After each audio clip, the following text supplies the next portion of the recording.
dear Notre Dame versus Navy. It was an awesome experience. What were some of your highlights from the game? Oh, freaking snow. Like, I knew it was supposed to rain. I knew it was supposed to be cold. I mean, cold for us. Yes. And so I felt like we were pretty prepared. We were all bundled up and packed in there with 70,000 of our closest friends. And, like I said, I knew it was going to rain, and my hope was, well, if it's cold and there's going to be precipitation, I mean, it just might as well snow. And so, the first 2 quarters, it was just a light rain. Fortunately, I mean, it was never like a deluge. It wasn't hard rain. It was just that light. And then it was towards the end of the second quarter, getting close to halftime, everybody started going, is that snow? And then by the middle of the third quarter, start of the fourth quarter, it was full on snowing. And it's just so cool because, I mean, who doesn't love going to a game when it's warm? But I can remember growing up as a kid, and I mean, a couple years ago, I think it was against Boston College when they had a big snow game.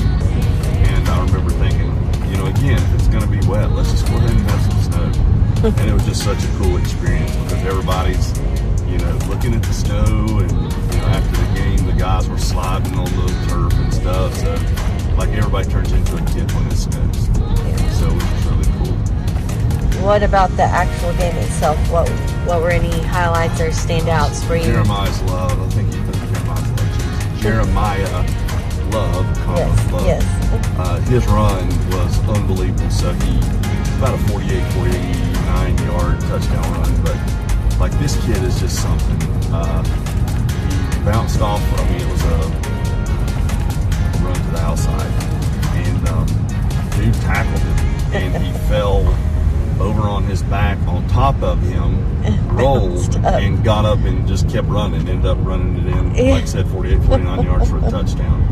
And it's like, that's one of the things I just like about that kid, because he never quits running. And he's just this year they had a special on him. I think it was on like Game Day or something. Just kind of his story, and it makes me just love him even more because he's had a lot of challenges in his life, and it's just cool to see I don't know him personally, but who seems to be a good kid, great ball player, and just fun to get to see it in person. But yeah, that play was definitely like the highlight as far as a particular play.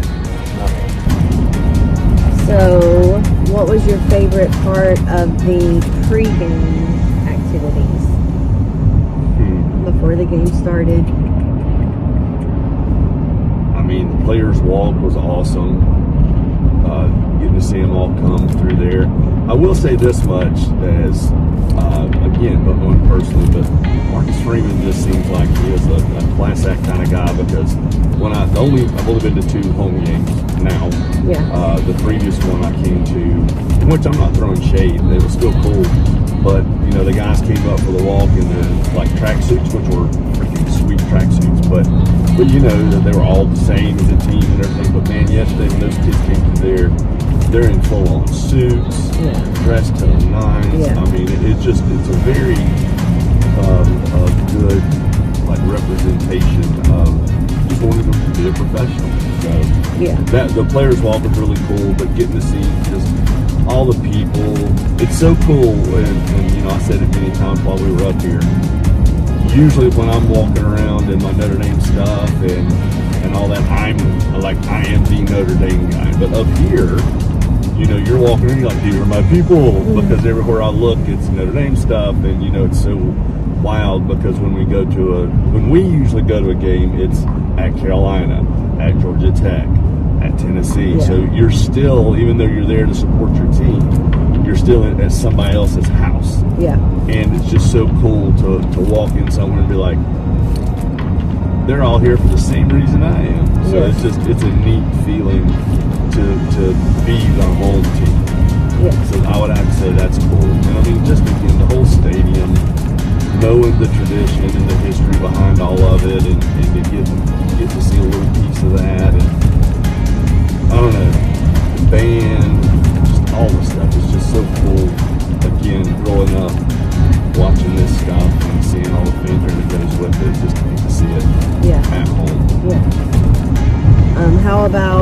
it being the Veterans Day military appreciation evening. What about that fly-in? That was so cool. So they had I can't remember the name of their team, but there was 2 people that parachuted in and had like fireworks attached to them as they came through, which was wild because, you know, it's like you had asked me before the game, do they do a flyover, do they what? And usually they do. And so, but I didn't know what the event would be.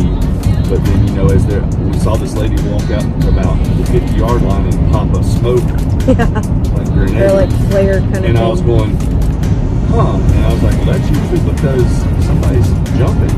And so we started looking up, and of course it was a night game, so it was hard to see them until they started getting to where the lights would kind of shine off of them. And it was so cool. So, you know, just get to see that. And the whole the whole Navy and Notre Dame story is so cool. Yeah. Because, I mean, Notre Dame legit may not have a college football program if it weren't for Navy. Yeah. So if you don't know about that, you need to look it up because it's a really cool story. I'm not going to give the whole story because it would be very wordy. But it's just really cool to see them play every year. Yeah. And I guess, you know, obviously I'm very biased to Notre Dame. But that's one of the reasons why so far I do like that we're still independent because, you know, basically everybody has said if we have a football team, we will be playing Navy. And it's like, I know if we did join a conference, which I know is coming at some point, but if they did, you know, they could lose the ability to schedule all the different teams that they have history with. And that for help me make the program what it is. Yeah, for me as a fan, it just makes it really cool to know those yearly games are coming that are games I grew up watching. Yeah. But, you know, I mean, who knows how it'll all shake down because I also understand why other fan bases pitch a fit because we're not in a conference, all that thing. But, yeah, that's one of the reasons I enjoyed I was really excited to get to go to the Navy game just because of the history that goes along with it. Yeah, it's my favorite of the Notre Dame stories, for sure. Okay. All right, one more question. Yes. Now that a night game, home game, snow game has happened, and that was like a bucket list thing for you, what are you going to fill your bucket list with now? What's going to take its place? Let's get creative. I don't know. I'll have to think on that one. I mean, I would love to see Ireland. Yeah. That's somewhere I've always had a fascination with. I don't know, some of the things we've talked about, little adventures, whether it be multiple parks in a short period of time, or I don't know. I'll have to get back to you on that one with a definitive answer. Okay, that's fair.